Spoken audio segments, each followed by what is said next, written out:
Tampang ito ay rated SPG, striktong patnubay at gabay ng magulang ang kailangan.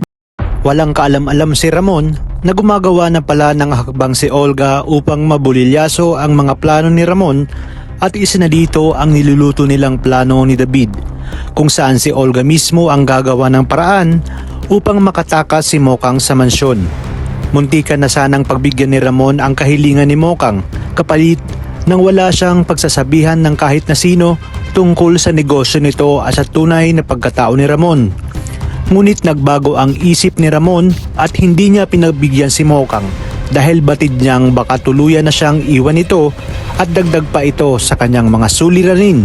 Alam natin na hindi kakayanin ni Ramon na mawala sa kanya si Mokang dahil kay Mokang niya lang naramdaman ang tunay na pagmamahal kumpara sa mga babaeng nagdaan sa buhay niya na panandaliang aliw lang ang naibigay sa kanya.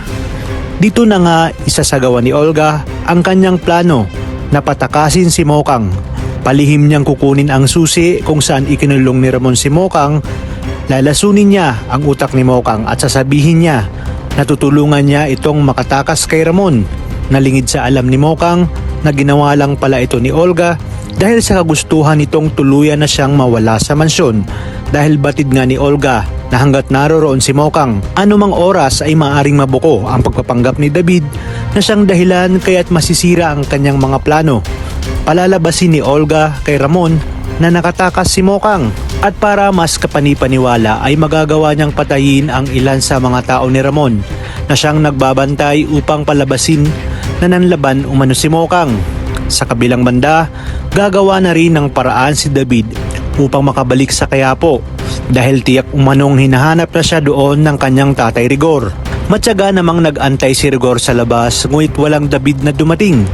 Kinabukasan nga ay personal lang pumunta si Rigor sa Bilibid upang makumpirma kung talagang si Chief Espinas ang nakasketch na siyang tumulong sa dalawang nakamotor na pinaghihinalaan niya ngang isa si Tanggol doon. Hindi naman basta nagpatinag si Espinas nang paratangan siya ni Rigor.